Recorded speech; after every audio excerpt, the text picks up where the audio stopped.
Almost there. Access granted. Firewalls restored. Incredible. You're hired. He was told his resume was a liability and was unceremoniously shown the door. But when a multi-billion-dollar cyber crisis plunged Sterling Enterprises into chaos, the desperate single dad didn't just walk away. In 60 seconds, he bypassed their entire security grid and saved the empire. Here is how it happened. Arthur Pendleton adjusted the collar of his suit, ignoring the fraying threads at the cuffs. It was a charcoal two-piece he had bought at a thrift store 6 years ago, long before the hospital bills, long before his wife packed her bags in the middle of the night, and long before his life became a masterclass in survival. He sat in the aggressively sterile waiting room of Sterling Enterprises, a gleaming monolith of glass and steel in the heart of the financial district. Arthur's hands, calloused and faintly scarred from late nights fixing hardware, were clasped tightly in his lap. Inside his scuffed leather briefcase was a resume that told two stories. To the untrained eye, it told the story of a failure, a man who had dropped out of the corporate tech race for 3 agonizing years. But to Arthur, it told the story of his daughter, Harper. Harper was 5. She had spent the last 3 years battling a rare, aggressive form of autoimmune hepatitis. The gap in his employment wasn't a vacation. It was a grueling marathon of chemotherapy wards, midnight fevers, and desperate freelance coding gigs done at 3 a.m. while she slept hooked up to monitors. Now, Harper was finally in remission, but the medical debt was a crushing mountain. Arthur needed this senior systems architect position. He needed the health insurance. He needed to be able to look his little girl in the eye and promise her they wouldn't lose their small, drafty apartment. Mr. Pendleton? A sharp voice broke his reverie. Arthur stood up, smoothing his jacket, and followed an impeccably dressed assistant into a corner office that smelled of expensive leather and cold ambition. Sitting behind a massive mahogany desk was Richard Hayes, the Vice President of Talent Acquisition. Richard was a man who looked like he had never missed a meal or a promotion in his life. He didn't bother to stand or offer his hand. Instead, he stared down at Arthur's resume with a look of profound distaste. "Have a seat, Arthur," Richard said, his tone dripping with condescension. He tapped a gold Mont Blanc pen against the paper. "I'll be honest. I only agreed to this interview because Benjamin Croft in IT flagged your early work at Cyphertech. But looking at this timeline, I'm deeply concerned." Arthur sat straight. "Mr. Hayes, my early work speaks for itself. I architected the core database structures for 3 Fortune 500 companies before I was 30. I am fully capable." "You have a 3-year gap," Richard interrupted, circling the blank space on the paper. "From 2023 to present, nothing. A blank void in an industry that reinvents itself every 6 months. You might as well have been in a coma, Arthur." Arthur swallowed his pride. "I was dealing with a severe family medical crisis. My daughter was critically ill. I stepped away from full-time corporate work to be her primary caregiver, but I kept my skills sharp.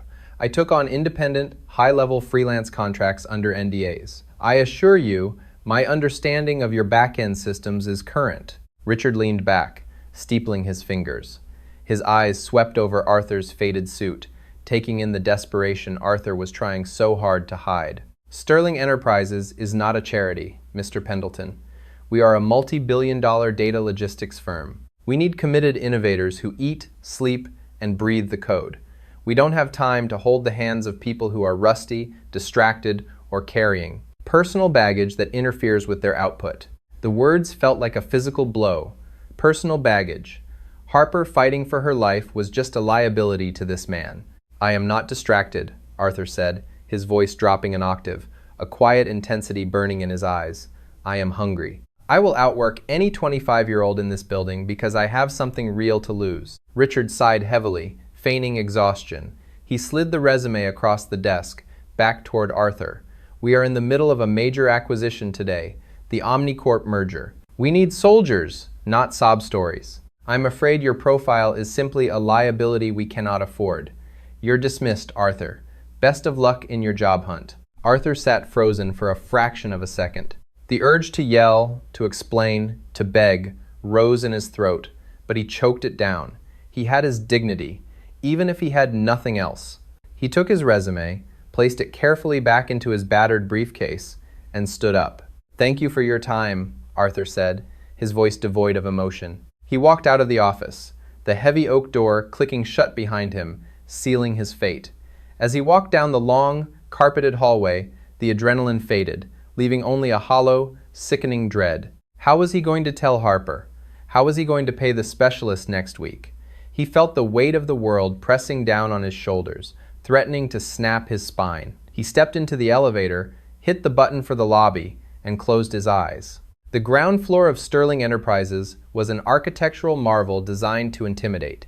It was a massive atrium of white marble, indoor waterfalls, and a sprawling, glass-enclosed nerve center, a visual display of the company's tech dominance, where dozens of engineers monitored global data traffic on wall-sized screens. As Arthur stepped out of the elevator, he was planning his subway route home, already calculating how much he could get for pawning his grandfather's watch. But before he could take 10 steps toward the revolving exit doors, the ambient hum of the lobby was shattered by a piercing, mechanized siren. The soft blue lighting of the atrium suddenly snapped to a harsh, flashing crimson. Behind the floor-to-ceiling glass of the nerve center, absolute chaos erupted.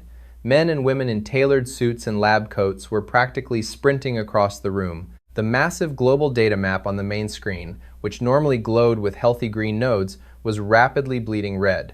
Arthur stopped in his tracks, his trained eyes instantly drawn to the cascading strings of code flashing across the secondary monitors. Then, the elevator banks chimed simultaneously. A frantic entourage spilled out, led by a woman who commanded the room the second her heels hit the marble. It was Victoria Sterling. Even Arthur recognized her.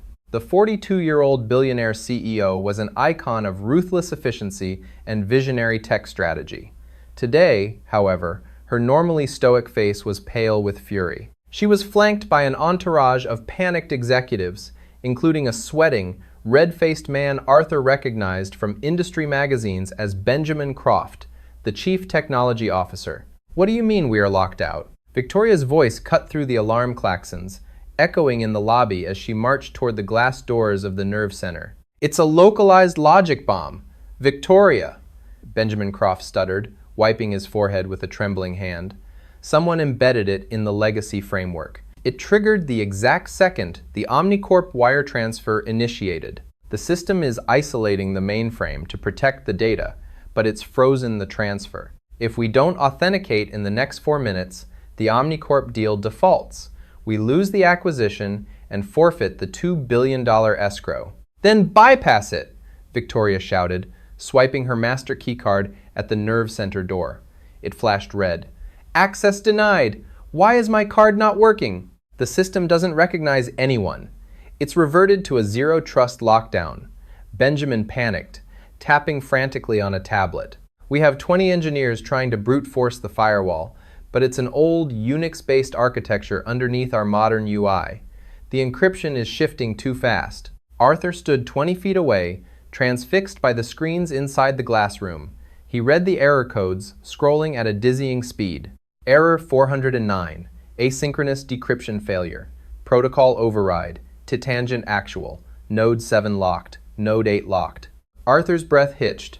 Tangent actual. He knew that protocol. He didn't just know it. He wrote it. 4 years ago, during the darkest days of Harper's illness, Arthur had taken a desperate ghost contract for a third-party vendor called Apex Solutions. They had tasked him with building an unbreakable fail-safe loop for a massive corporate client. They never told him the client's name. They just paid him in untraceable cash, which kept Harper in the private ward. He had built a backdoor into the code, a master override designed solely in case the logic loop ever turned on its host. Sterling Enterprises was running his ghost code, and it was tearing them apart. 2 minutes! An engineer screamed from inside the glass room, communicating through the intercom. "The escrow is bleeding! We are losing $50 million a second in network penalties!" Victoria Sterling grabbed Benjamin Croft by the lapels of his expensive jacket. "You have 60 seconds to fix this, Ben, or I swear to God I will ruin you." Arthur didn't think. He didn't weigh the consequences, or remember the stinging rejection he had just suffered upstairs. The pure instinct of a master architect took over. He dropped his scuffed briefcase on the marble floor and sprinted toward the glass room. "Hey, back away!" a burly security guard yelled, stepping in front of Arthur. Arthur dodged him, slamming his shoulder into the heavy glass door of the nerve center. "The firewall isn't shifting!" Arthur yelled over the sirens, staring directly at Victoria Sterling. "It's a localized time dilation loop. Brute force will only make the encryption tighter. You're squeezing a Chinese finger trap." Victoria snapped her head toward him, her eyes narrowing. "Who the hell are you? Get this guy out of here." Richard Hayes, the HR VP who had rejected Arthur moments ago, suddenly appeared from the stairwell, out of breath.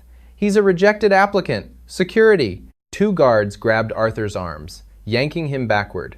"Listen to me!" Arthur roared, planting his feet, his voice carrying the absolute authority of a man who held the keys to the kingdom. "If you don't input the alphanumeric sequence for the Titan backdoor in the next 60 seconds, your mainframe will hard-wipe the Omnicorp data to protect it. You will lose the merger." Benjamin Croft stopped tapping on his tablet, his mouth falling open. "How do you know the project code name? Titan is heavily classified."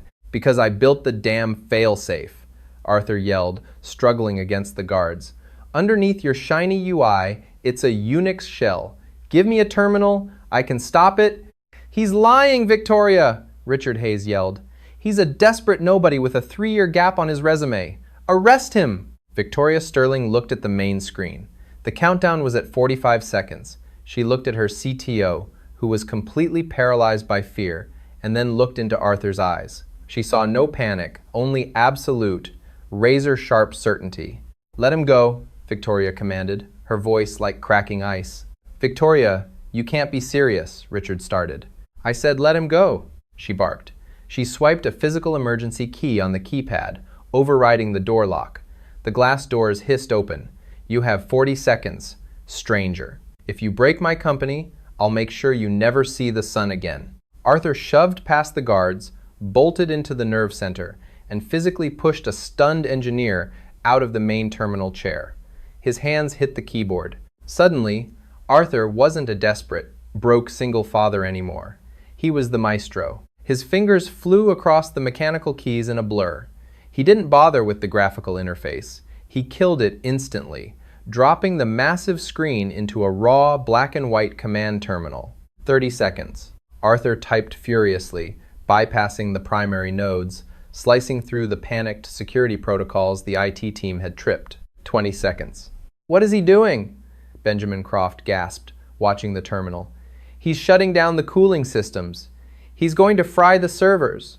"I'm starving the logic bomb of memory," Arthur stated coldly, not taking his eyes off the screen. "It feeds on processing power. I'm putting the servers to sleep." 10 seconds. Arthur hit a final string of commands, inputting a specific string of code he hadn't used in 4 years. Harper, 412, override. He slammed the enter key. 5 seconds. The entire nerve center plunged into pitch darkness. The sirens died. The screens went completely black. The silence in the room was deafening. No one breathed. Victoria Sterling stood frozen, her fists clenched at her sides.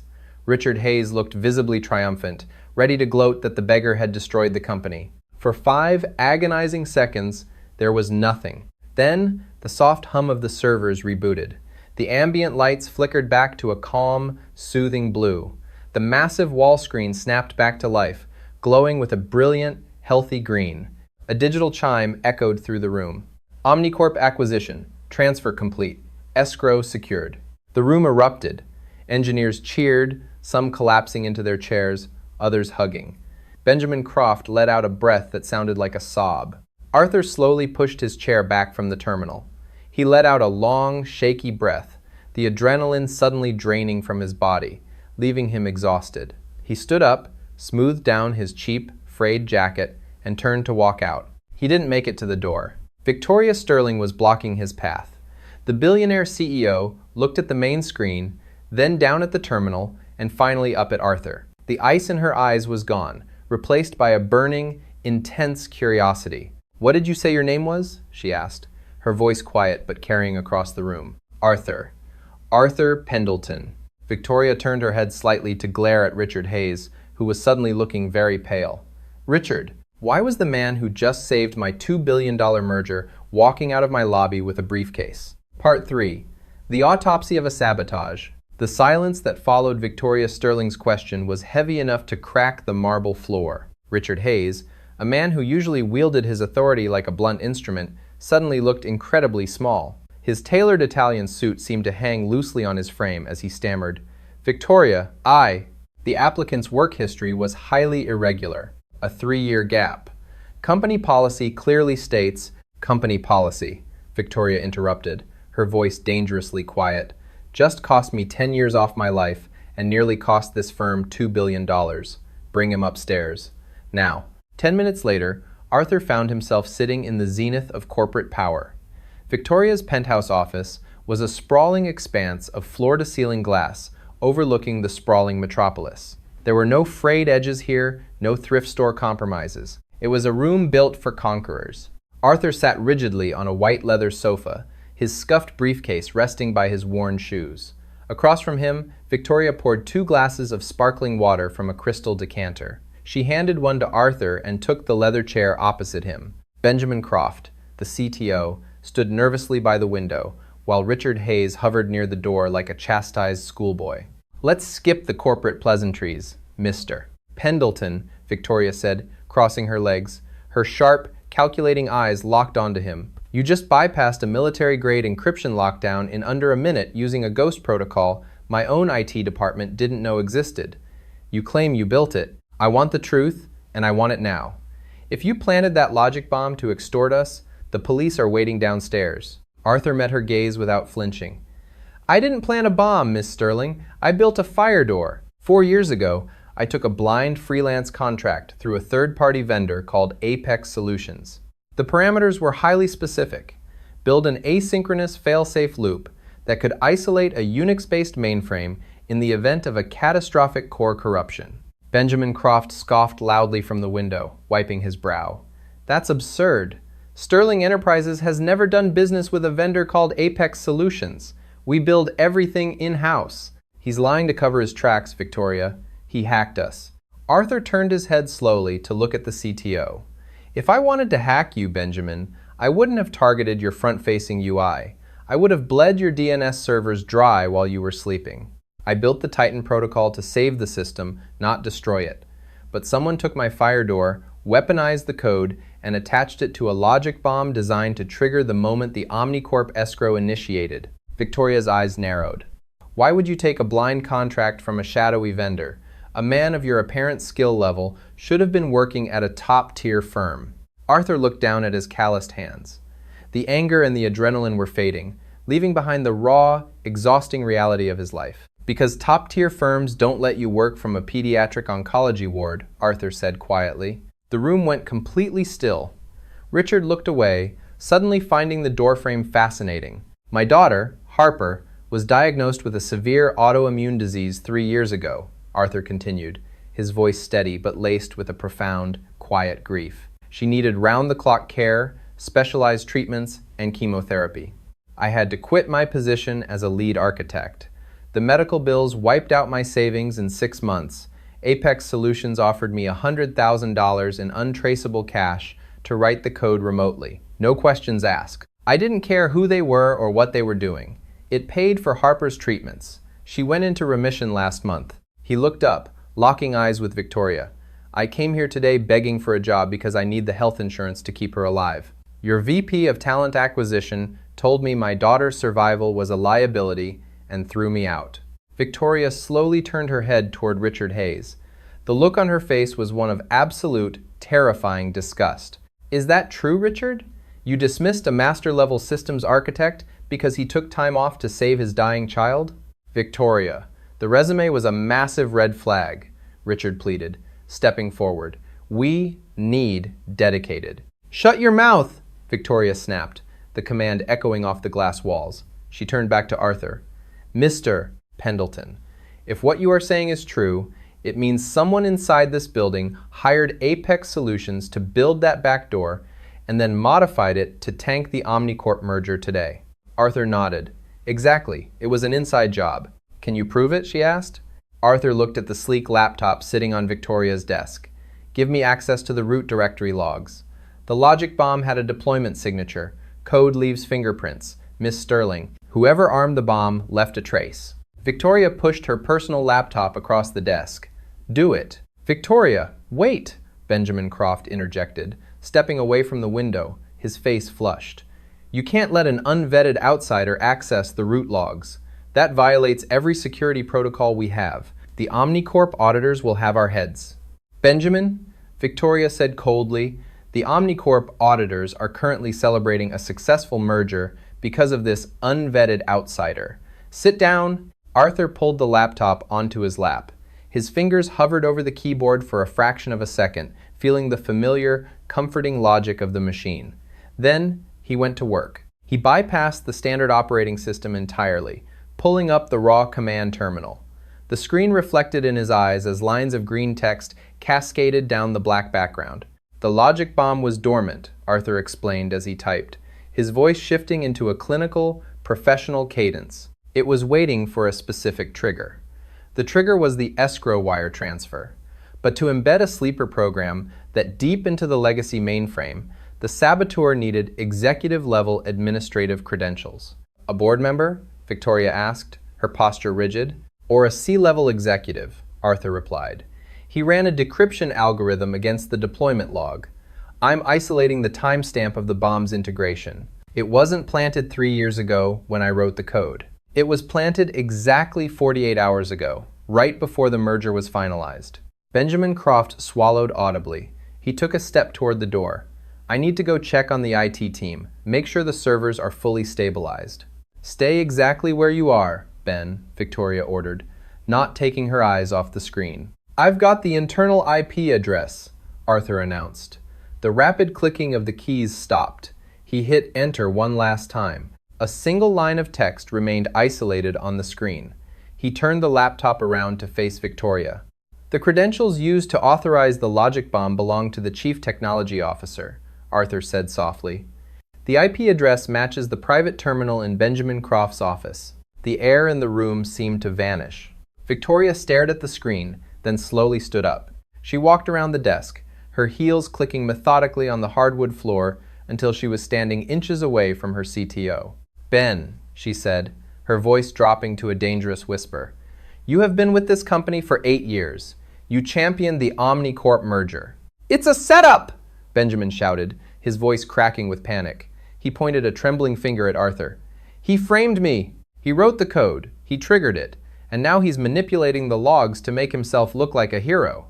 Victoria, you can't believe this tramp over me. Arthur didn't raise his voice. He simply turned the laptop back around and tapped the screen. I also pulled the secondary directory. The logic bomb was designed to do more than just stop the merger. While the system was locked down, it was initiating a localized data wipe in the legacy accounting servers. Specifically, the server farms covering hardware procurement for the last 3 fiscal years. Victoria's eyes widened in realization. She looked at Benjamin, who was now visibly shaking. The Omnicorp audit, Victoria breathed. Omnicorp's forensic accountants were scheduled to take over the procurement servers tomorrow morning.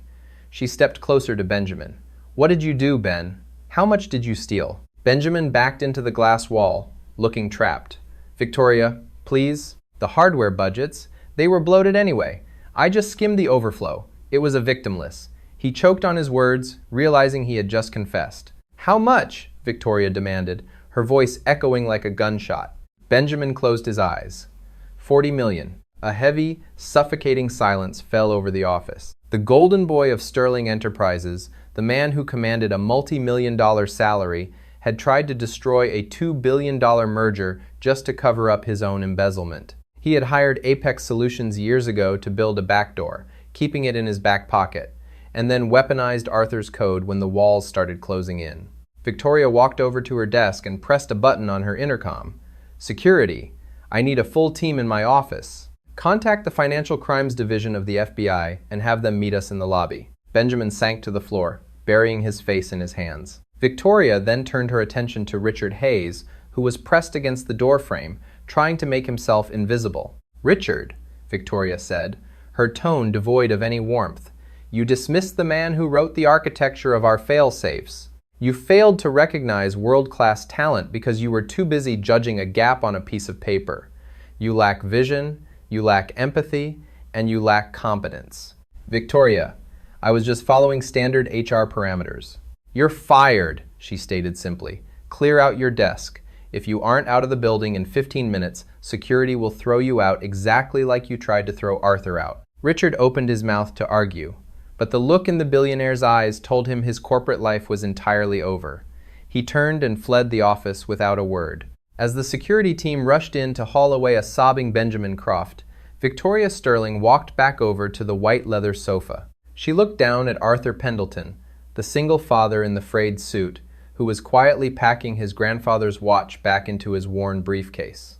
"Arthur," Victoria said, her voice softer than it had been all day. He looked up. "Do you have a few more minutes?" she asked. "I think we need to negotiate a new contract." Victoria Sterling did not sit back behind her massive mahogany desk.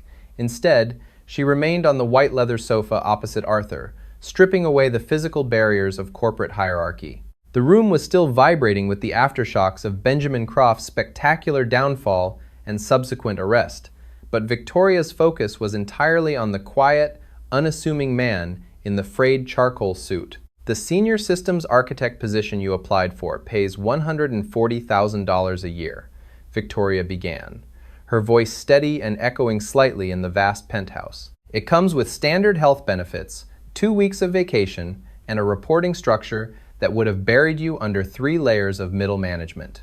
Arthur sat quietly, his hands resting on his scuffed briefcase. He didn't interrupt.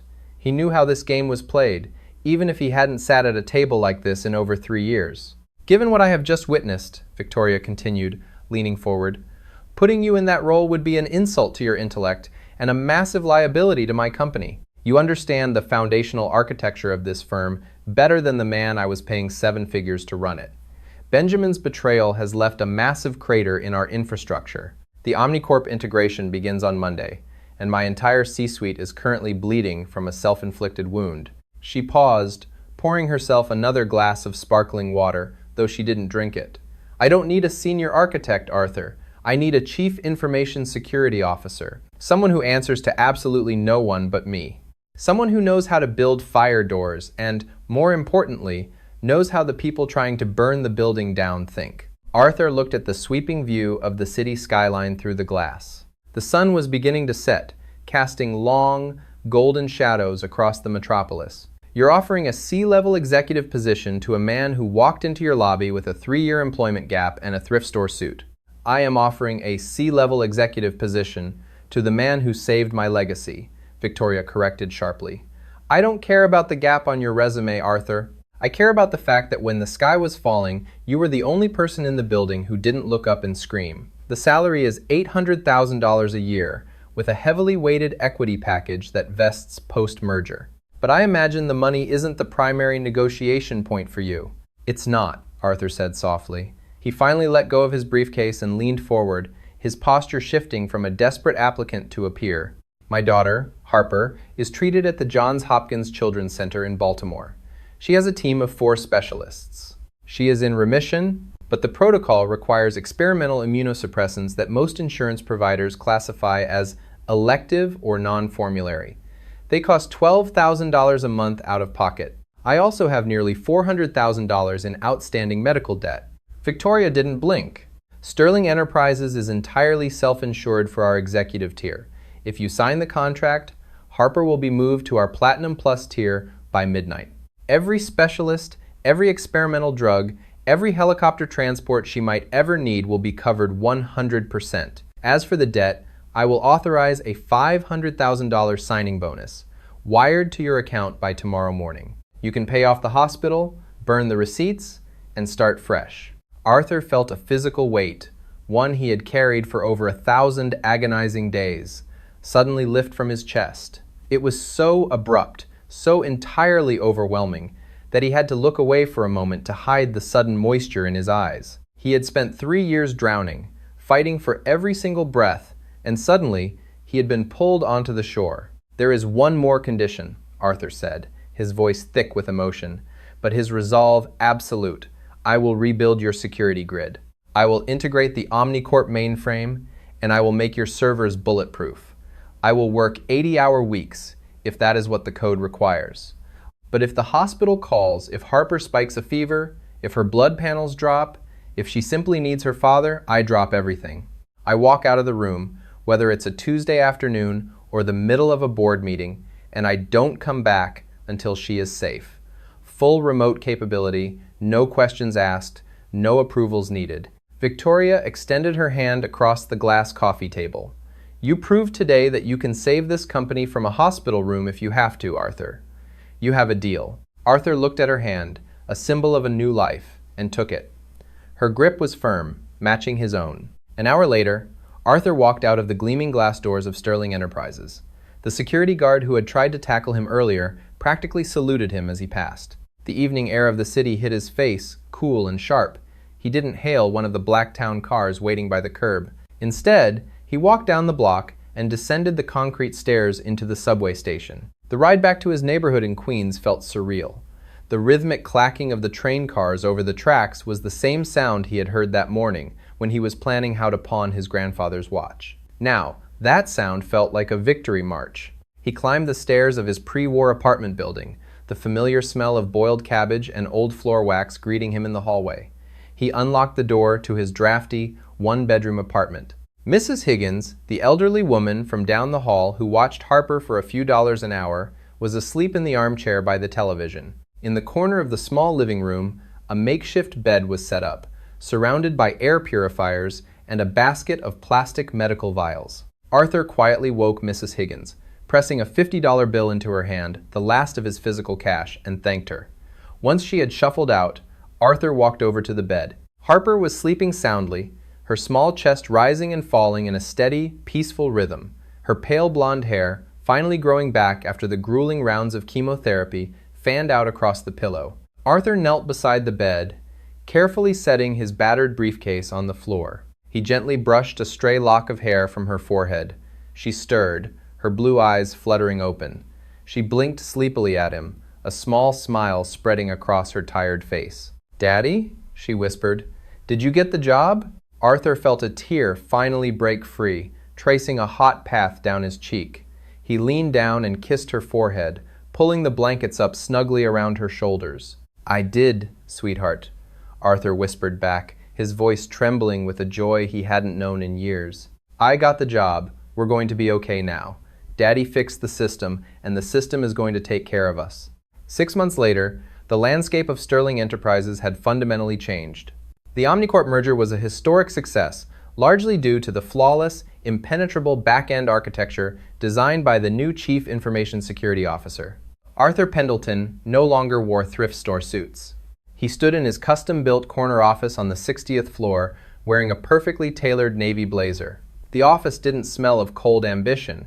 It smelled of fresh coffee and the faint, sweet scent of the vanilla cookies Harper loved. Behind his desk, a massive, state-of-the-art multi-monitor setup hummed with quiet power, displaying the global health of the company's data streams. It was all green, no red, no logic bombs. Just absolute, unbreakable order. The door to his office chimed, and before he could answer, it swung open. Harper, her cheeks flushed with healthy color and her hair tied in a bright yellow ribbon, ran into the room. She was followed closely by Victoria Sterling, who was carrying a small stack of briefing folders. "She bypassed my assistant," Victoria said, a rare, genuine smile softening her usually sharp features. "Apparently, the chief architect's daughter has absolute clearance." Arthur laughed, scooping Harper up into his arms and spinning her around. The sound of her pure, unburdened laughter echoed off the glass walls, a sound far more beautiful than any successful compiling code or soaring stock price. He looked at Victoria over his daughter's shoulder. The billionaire CEO nodded respectfully. They had built an empire together out of the ashes of a crisis, but they both knew the real victory wasn't the billions of dollars secured in the escrow accounts. The real victory was the little girl laughing in the corner office, safe, healthy, and deeply loved. Arthur set Harper down and walked over to his monitors. He tapped the glass lightly. The system was running perfectly.